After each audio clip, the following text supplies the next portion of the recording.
एक दिन रात के वक्त 20 साल की जवान लड़की अपने पिता के कमरे में जाती है और देखती है कि उसके पिता गहरी नींद में सो रहे हैं। वह लड़की धीरे से उनके पास जाकर बैठ जाती है और उसे देखकर पिता जाग जाते हैं। पिता पूछते हैं, बेटा इतनी रात को क्या हुआ, सब ठीक है ना? लड़की कहती है, पापा मेरे सिर में बहुत तेज दर्द हो रहा है और मुझे बहुत डर भी लग रहा है। क्या मैं आपके पास सो सकती हूँ? पिता मुस्कुराते हुए कहते हैं, बिल्कुल बेटा, कोई बात नहीं, आप आराम से सो जाओ, मैं यही तुम्हारे पास हूँ। पिता लड़की को बिस्तर पर सुला देते हैं और उसके सिर को प्यार से सहलाने लगते हैं। इससे लड़की को तुरंत आराम महसूस होता है और वह धीरे धीरे सोने लगती है। उस दिन पिता ने थोड़ी बहुत ड्रिंक भी की होती है। नमस्कार दोस्तों, स्वागत है आपका हमारे चैनल पर। आज की कहानी आपको चौंका देगी और आप सोचने पर मजबूर हो जाएंगे कि एक पिता और बेटी ऐसा काम कैसे कर सकते हैं। अगर आप हमारे चैनल पर नए हैं तो कृपया सब्सक्राइब जरूर करें ताकि आप हमारी ऐसी और भी कहानियां मिस न करें। तो चलिए दोस्तों, शुरू करते हैं आज की यह सच्ची कहानी, जो मध्य प्रदेश के सागर जिले की है। इसी जिले के एक गांव में छगन लाल नाम का एक आदमी अपने 3 बच्चों के साथ रहता था। छगन लाल की पत्नी की लंबी बीमारी के बाद मौत हो गई और 1 साल से घर की स्थिति बेहद कठिन हो गई थी। उसकी बड़ी बेटी की उम्र 20 साल, छोटी बेटी की उम्र 14 साल और सबसे छोटे बेटे की उम्र 9 साल थी। पत्नी के इलाज में सारी जमा पूंजी खत्म हो गई थी और अब छगन लाल कर्ज में डूबा हुआ था। आर्थिक स्थिति दिन ब दिन खराब हो रही थी और घर चलाना उसके लिए मुश्किल हो गया था। बच्चे भी अपनी मां की याद में गुमसुम रहने लगे थे। छगन लाल के लिए उन्हें संभालना चुनौतीपूर्ण हो रहा था। घर की जिम्मेदारियों के साथ साथ बच्चों की देखभाल करना छगन लाल के लिए कठिन हो गया। वह सोचता था कि अगर वह बाहर काम पर जाता तो बच्चों की पढ़ाई प्रभावित हो सकती है और अगर वह घर पर रहता तो घर की जरूरतें पूरी नहीं हो सकती। इस दुविधा के बीच एक दिन छगनलाल के मन में एक विचार आया, शायद उसे दूसरी शादी करनी चाहिए। एक नई पत्नी घर की जिम्मेदारियों को संभालने में मदद कर सकती थी और बच्चों को भी एक नया जीवन मिल सकता था। छगनलाल ने इस विचार को गंभीरता से लिया और सोचा कि यह उसके और बच्चों के लिए सबसे अच्छा हो सकता है। उसने अपने परिवार और कुछ करीबी दोस्तों से सलाह ली, जिन्होंने उसे समझाया कि एक नई शादी से समस्याओं का समाधान हो सकता है। छगनलाल ने सोचा कि अगर वह दूसरी शादी कर लेता है तो घर भी आबाद हो जाएगा और वह भी बाहर कमाने जा पाएगा। फिर वह अपनी बेटी से कहता है कि बेटा, मैं सोच रहा हूँ कि दूसरी शादी कर लूं। इससे तुम लोगों की देखभाल भी अच्छे से हो जाएगी और मैं भी बाहर कमाने जा सकूंगा। तुम्हारी माँ के चले जाने के बाद जो तुम सबकी हालत हो गई है, अब मुझसे देखी नहीं जाती। पिता के इन सब बातों को सुनकर बेटी एकदम से खामोश हो जाती है। उसकी जुबान से एक भी शब्द नहीं निकल पाता। छगनलाल बेटी को समझाते हुए कहता है कि देखो बेटा, अगर मैं कमाने नहीं गया तो फिर घर चलाना मुश्किल हो जाएगा और मैं तुम सबको पढ़ा लिखा नहीं पाऊंगा। इतना समझाने के बावजूद भी वह लड़की खामोश ही रही। छगनलाल सोचता है कि उसकी बेटी अभी दुखी है, फिर किसी और दिन बात करेगा। उसके बाद वह वहां से चला जाता है और वह लड़की सोचने लगती है कि जब उसके पिता शादी कर लेंगे और जो सौतेली माँ आ जाएगी तो सौतेली माँ कभी अच्छी नहीं होती। उसने यह सुना भी था और अपनी आंखों से देखा भी था। वह यही सोच रही थी कि अभी उसके पिता बच्चों से बहुत प्यार करते हैं। अगर शादी के बाद वह भी बदल जाएंगे तो सौतेली माँ हमारे ऊपर बहुत अत्याचार करेगी और पापा भी उसी का साथ देने लगेंगे। उस दिन वह लड़की रात भर सो न सकी और पूरी रात यही सब सोचती रही। जब वह लड़की अगले दिन कॉलेज जाती है तो उसे रास्ते में एक सहेली मिल जाती है जो उसके साथ उसके कॉलेज में ही पढ़ा करती थी।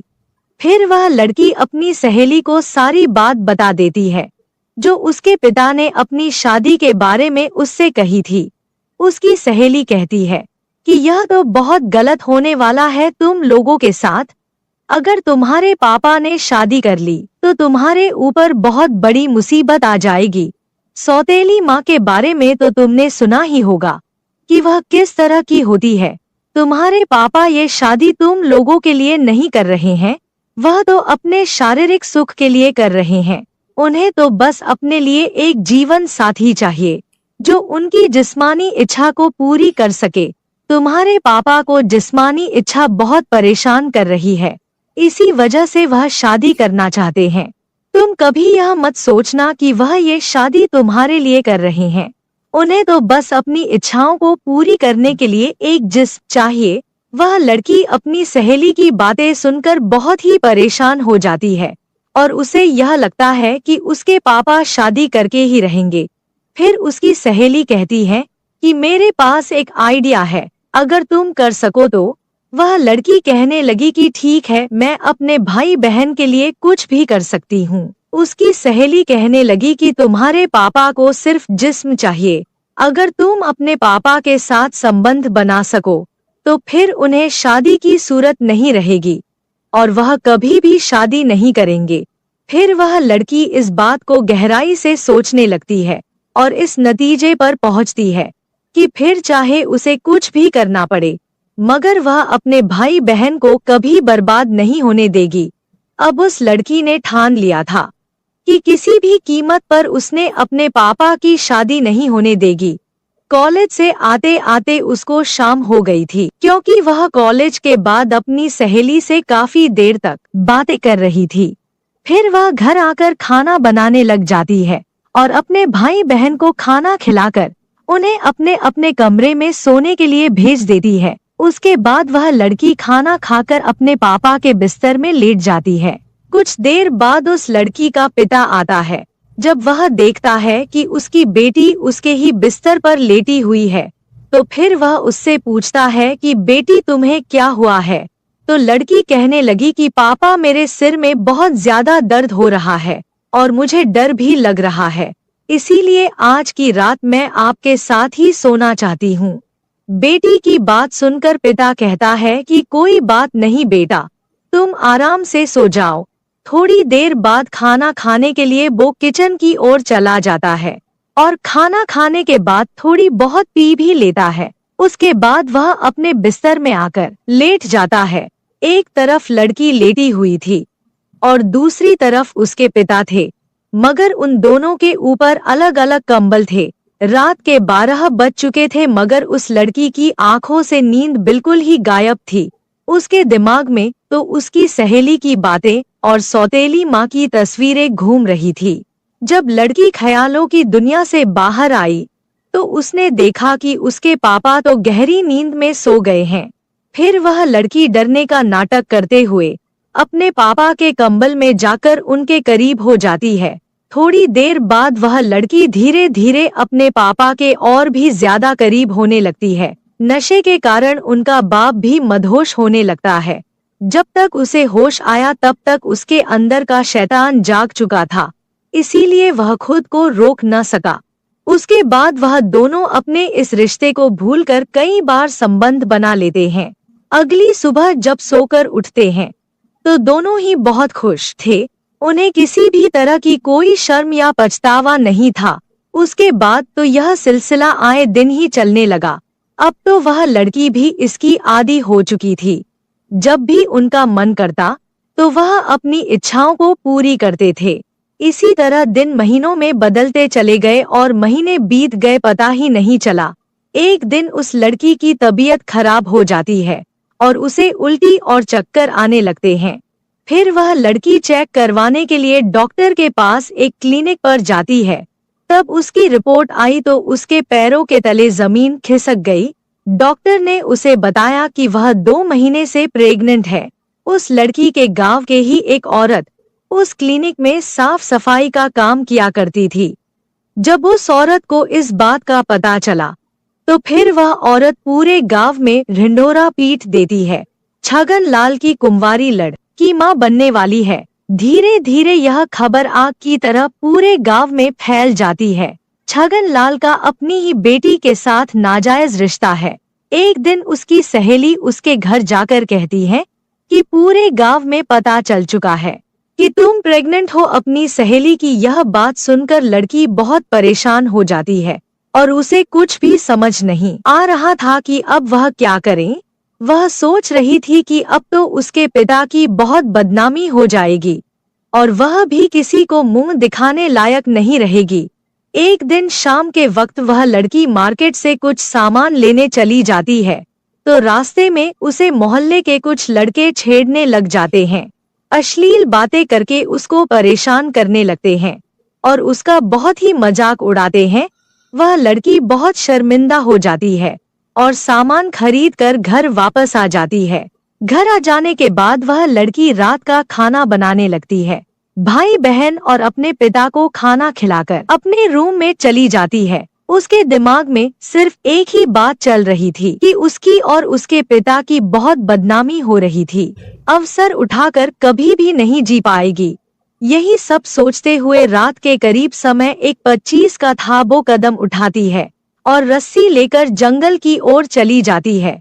जंगल में पहुंचकर वह अपने आप को फंदे से लटका लेती है और उसी गांव का एक आदमी जंगल की ओर जाता है तो वहां का मंजर देखकर उसके होश उड़ जाते हैं।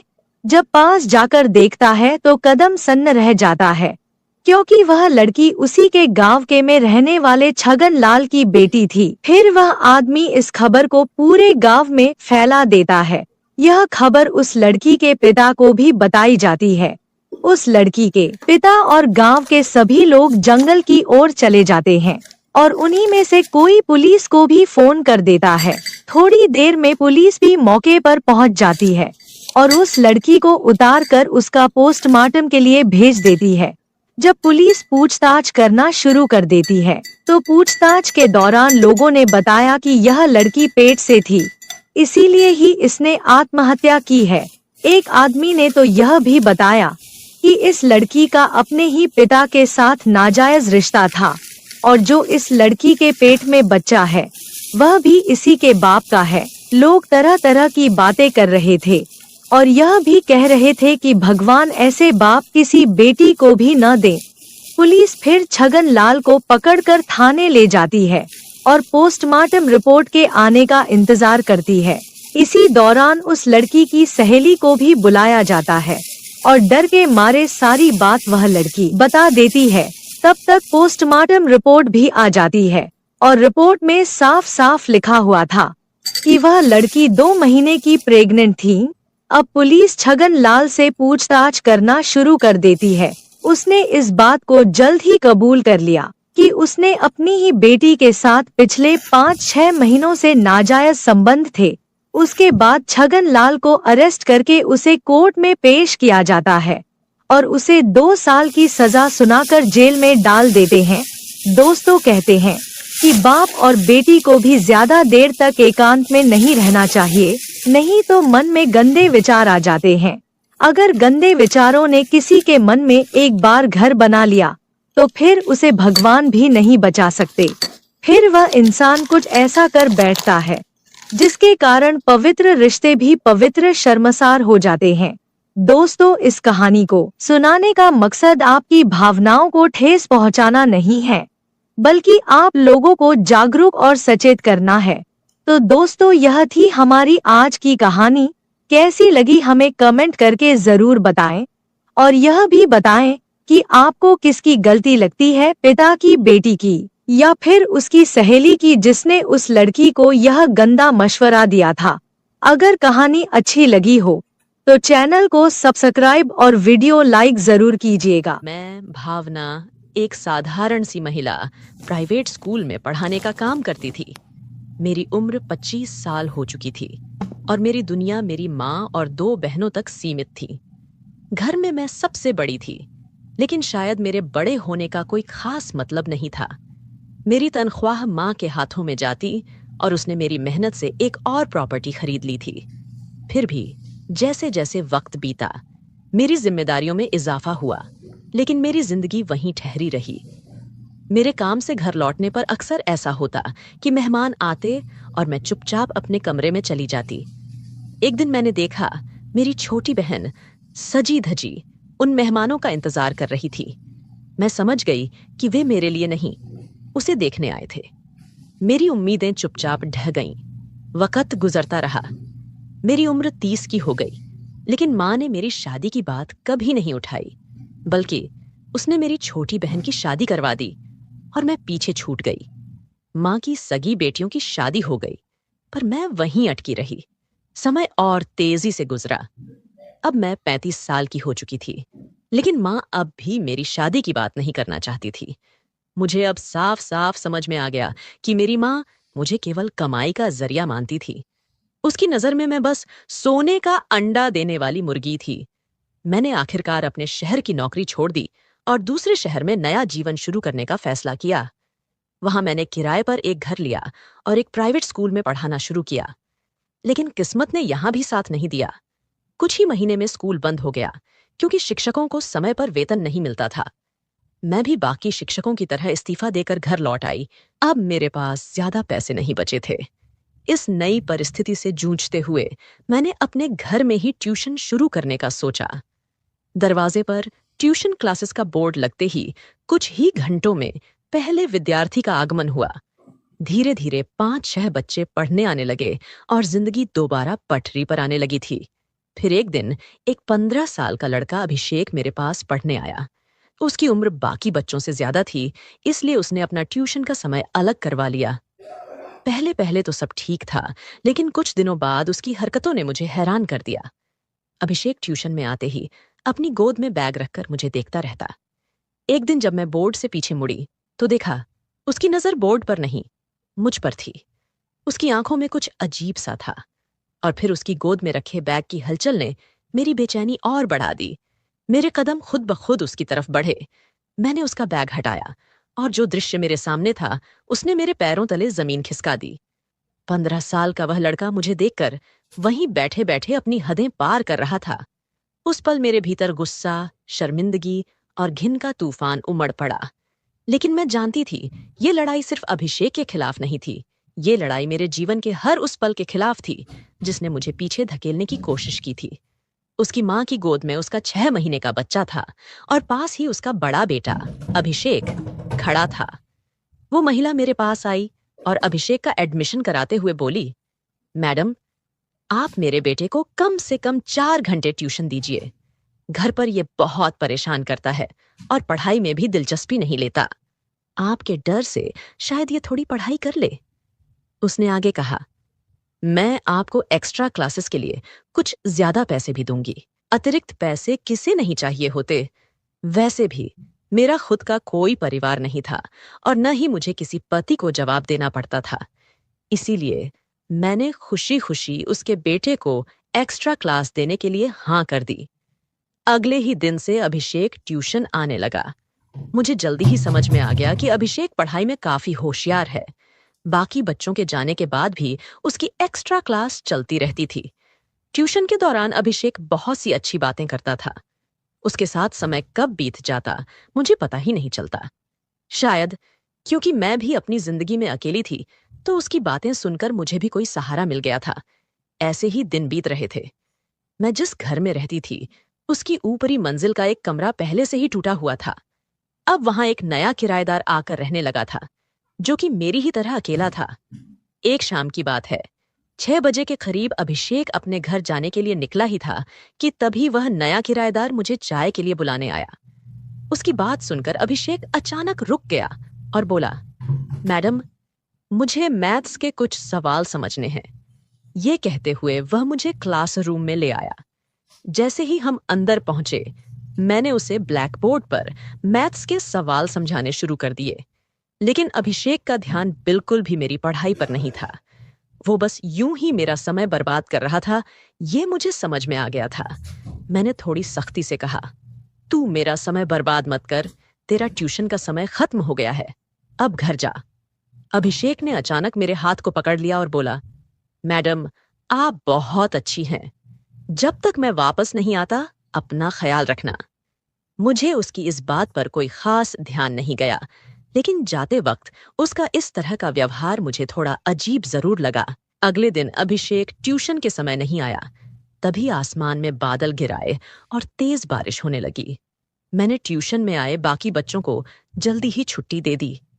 थोड़ी ही देर बाद जब मैं दरवाजे पर खड़ी होकर बारिश का आनंद ले रही थी, तभी मैंने देखा कि अभिषेक पूरी तरह से भीगा हुआ मेरी ओर आ रहा है। उसे इस हालत में देखकर मैंने जल्दी से उसे अंदर बुलाया और रुमाल फेंकते हुए कहा, जल्दी अंदर आ जाओ। अभिषेक घर के अंदर आते ही मुझसे लिपट गया। उसकी इस अचानक हरकत से मैं हैरान रह गई। वो रो रहा था। मैंने उससे पूछा, क्या हुआ अभिषेक, क्यों रो रहे हो? उसने सुबकते हुए कहा, आज मम्मी ने मुझे मारा है, मैं अब घर वापस नहीं जाऊंगा। उसकी बातें सुनकर मेरा दिल पिघल गया। उस रात वो घर जाने को बिल्कुल तैयार नहीं था। मैंने उसे खाना खिलाया, लेकिन फिर भी वो घर जाने को राजी नहीं हुआ। उसकी माँ भी उसे देखने नहीं आई और जब मैंने फोन किया तो उसका नंबर भी नहीं मिला। आखिरकार मैंने उसे अपने घर में ही सुला लिया। वो रात मेरे लिए भी अजीब थी, लेकिन कहीं न कहीं मैंने महसूस किया कि अभिषेक भी शायद उसी तरह अकेलापन महसूस कर रहा था जैसे मैं करती थी। वह रात भी ऐसी ही थी जब अभिषेक मेरे कमरे में सोया हुआ था। अगले दिन सुबह सुबह दरवाजे पर दस्तक हुई। अभिषेक की माँ खड़ी थी और जैसे ही मैंने दरवाजा खोला, उन्होंने रोते हुए कहा, आप इस लड़के को अपने घर में बिल्कुल भी मत रखिए, मैं इससे तंग आ चुकी हूँ, आप भी इसे निकाल दीजिए। उनकी आंखों में आंसू थे और उन्होंने गुस्से में अभिषेक को थप्पड़ मारा। मैं हैरान रह गई। मैंने उन्हें रोकते हुए कहा, आप उसे क्यों मार रही हैं? इस पर वह बोली, इसकी तरफदारी मत कीजिए, नहीं तो आप पछताएंगी। अगर आप इसे अपने पास रखना चाहती हैं तो रख लीजिए, मैं इसकी ट्यूशन फीस भी नहीं दूंगी। इतना कहकर वह चली गई। मुझे ऐसा लगा कि उन्होंने अपने बेटे के लिए ममता खो दी है। अभिषेक चुपचाप मेरे पीछे आकर लिपट गया। उसकी माँ के जाते ही उसने मुझे जोर से गले लगाया। उसकी मासूमियत देखकर मेरा दिल पिघल गया। मैंने सोचा, वैसे भी मैं घर में अकेली हूँ, कुछ दिनों के लिए अभिषेक को रख सकती हूँ। शायद उसकी माँ का गुस्सा ठंडा हो जाए और वह उसे वापस ले जाए। लेकिन ऐसा नहीं हुआ। अभिषेक की माँ ने उसके कुछ सामान दरवाजे पर छोड़ दिया और चली गई। मैं इसे क्षणिक गुस्सा समझ रही थी, मगर 2 दिन बाद पता चला कि वे लोग कॉलोनी छोड़कर किसी और शहर चले गए हैं। उनके फोन भी बंद हो गए थे।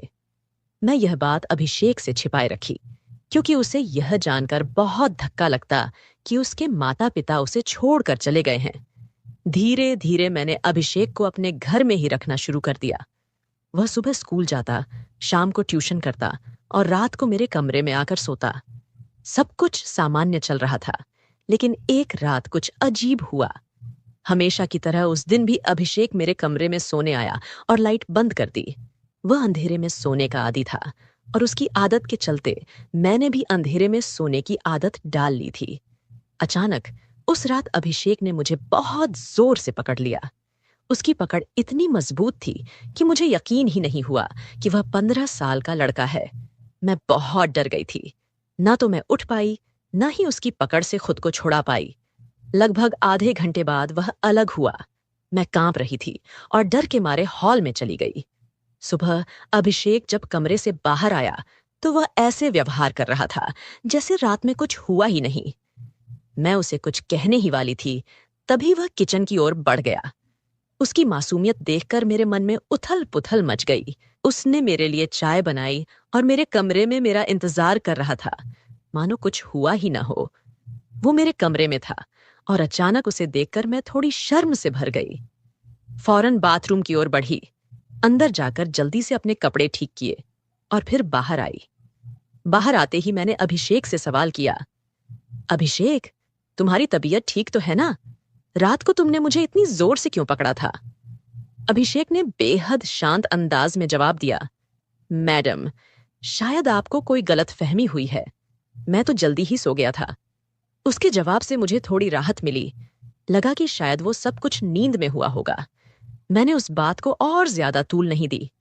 कुछ देर बाद अभिषेक स्कूल चला गया। दोपहर को जब वो घर आया तो रोज की तरह ट्यूशन के लिए बैठ गया। अब मैं उसकी एक्स्ट्रा क्लास नहीं ले रही थी। उस दिन बाकी बच्चे चले गए, मगर अभिषेक काफी देर तक रुका रहा। मैं उसे बोर्ड पर गणित के कुछ सवाल समझा रही थी और मेरी नजर बोर्ड पर ही थी। अचानक जब पीछे मुड़कर देखा तो अभिषेक की हालत कुछ अजीब लगी। उसकी नजर पढ़ाई पर नहीं थी और वो अपनी गोद में बैग रखे किसी अजीब हरकत में लगा हुआ था। मैंने तुरंत तेज आवाज में कहा, अभिषेक। उसकी हरकतें देखकर मैं थोड़ी हिल गई। मेरे दिमाग में सवाल उठने लगे। कल रात जो हुआ, क्या वो सच में नींद में था या जानबूझकर किया था? मैंने उसके बारे में ज्यादा सोचना छोड़ दिया, पर मन में शक बरकरार था। उसी दिन मैंने उसकी मां को फोन करने की कोशिश की, लेकिन हमेशा की तरह उसका फोन बंद था। मैं नहीं चाहती थी कि अभिषेक के नाजुक मन पर कोई गलत असर पड़े, इसलिए उसके माता पिता के बारे में कुछ नहीं कहा। अभिषेक को अपने घर में रखने का मेरा फैसला अब भारी गलती लगने लगा था, लेकिन तब मुझे इसका एहसास नहीं हुआ। फिर उसी रात अभिषेक मेरे पास सोया। उसने मुझे कुछ इस तरह से पकड़ा कि मुझे लगा जैसे वो 15 साल का लड़का अब मेरी जान ही ले लेगा।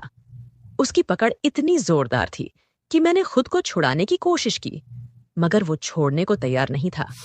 अगले दिन जब मैंने अभिषेक से उसके इस व्यवहार के बारे में पूछा तो उसने कहा, मैडम, शायद आपने सपना देखा होगा। उसकी इस बात से मुझे ऐसा लगा कि वो 15 साल का लड़का एक 35 साल की औरत को झूठा साबित कर रहा था। एक पल को मैंने सोचा कि शायद सच में मैंने सपना देखा हो, मगर उसी दोपहर जब एक्स्ट्रा क्लास में अभिषेक को अपनी गोद में बैग रखे देखा तो मुझे फिर से शक हुआ। पहले कभी मैंने उसे ऐसी हरकतें करते नहीं देखा था। मैंने सोचा कि इस बार उसे पकड़ना चाहिए। जैसे ही उसकी हलचल मुझे दिखी, मैंने झटके से बैग हटाया। तब मैंने देखा कि अभिषेक की मुट्ठियां कसकर बंधी हुई थीं और उसकी नजरों में कुछ अजीब सा भाव था। उसकी वो नजरें देखकर मेरे रोंगटे खड़े हो गए। उसी वक्त ऊपर की मंजिल पर रहने वाले किराएदार विजय घर आए थे। वो अक्सर जब भी कुछ नया लाते तो मुझे भी देने आते थे।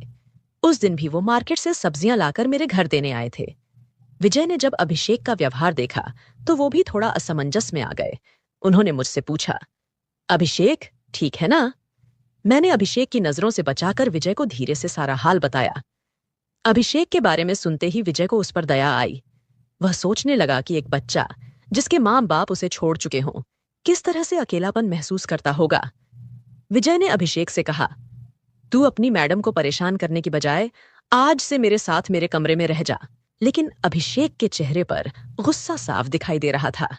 वह मेरे पीछे छिपते हुए विजय को घूरने लगा और बोला, मैं अपनी भावना मैडम को छोड़कर कहीं नहीं जाऊंगा और तुम भी आज के बाद मेरी मैडम के पास मत आना। यह अभिषेक का वही रूप था जिसे मैं समझ नहीं पा रही थी। उसकी ये अचानक की गई बदतमीजी ने मुझे चौंका दिया। मैंने उसे डांटते हुए कमरे में भेज दिया। विजय ने भी चुपचाप अपनी लाई हुई सब्जी मेरे पास रखी और वहां से चला गया। पर मुझे महसूस हुआ कि कुछ तो अजीब हो रहा है। रात को सोते वक्त अभिषेक अक्सर कुछ बड़बड़ाता, कभी शादी की बातें, कभी मेरे साथ भविष्य के सपने। पर ये बातें मुझे अजीब लगती। मैं जानती थी कि कुछ गड़बड़ है, लेकिन ये समझ नहीं पा रही थी कि आखिर ये सब क्यों हो रहा है। एक रात मैंने अभिषेक से कहा कि वह बाहर हॉल में जाकर सो जाए, पर उसने मेरी बात नहीं मानी। जिद करके वह मेरे कमरे में आया और आते ही कमरे की सारी लाइट्स बंद कर दी। कमरे में घुप अंधेरा हो गया और अभिषेक मेरे पास आकर लेट गया। आधी रात के करीब मुझे अचानक महसूस हुआ कि अभिषेक का बर्ताव फिर से अजीब हो रहा है। इस बार उसने धीरे धीरे मेरे शरीर पर हाथ फेरा और मुझे कस कर पकड़ लिया।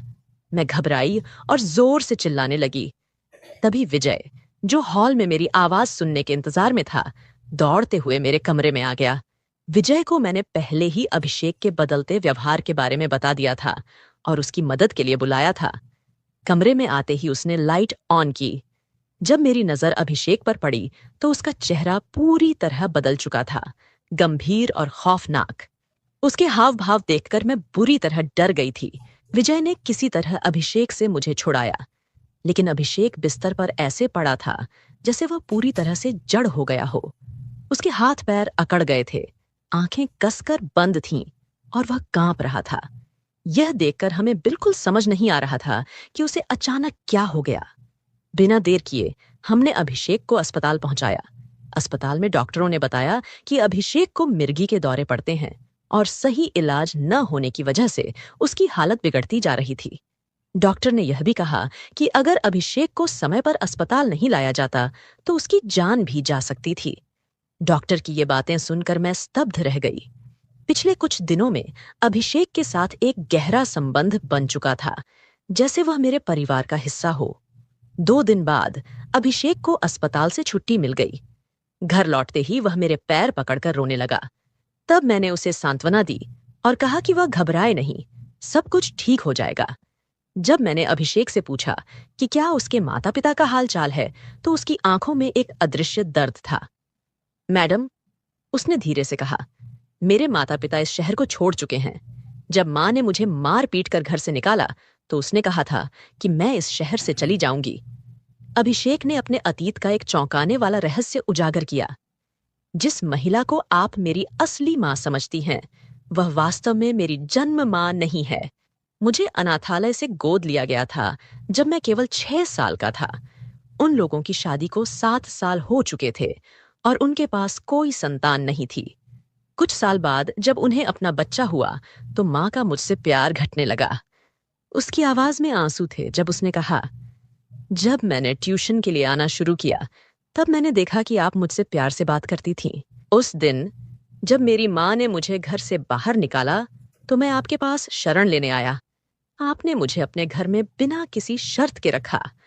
विजय ने इस स्थिति को सुनकर कहा, अभिषेक, अगर तुम्हें कोई आपत्ति नहीं है तो मैं तुम्हें गोद लेना चाहता हूं। विजय और मैंने अपनी अपनी कहानियां साझा की। उसने बताया कि कैसे उसके समाज में उसके मेडिकल टेस्ट के कारण उसकी शादी नहीं हो पा रही थी। मैंने विजय को बताया कि मैंने अपनी शादी के बारे में कभी सोचा नहीं था, लेकिन उसकी अच्छाई ने मुझे अपनी सोच बदलने पर मजबूर कर दिया। हमने कानूनी रूप से अभिषेक को गोद लिया और हम तीनों एक नया परिवार बन गए। भगवान हमें किस रास्ते से जोड़ देगा, यह कहना मुश्किल है। मेरे अपने लोग मुझे छोड़ चुके थे, लेकिन विजय ने मुझे एक नया जीवन दिया और अभिषेक ने मुझे मातृत्व का अनुभव कराया। तो दोस्तों, यह थी आज की कहानी। क्या आपको यह पसंद आई? अपनी राय कमेंट बॉक्स में जरूर साझा करें। अगर आपको कहानी पसंद आई तो वीडियो को लाइक करें और हमारे चैनल को सब्सक्राइब करें। धन्यवाद।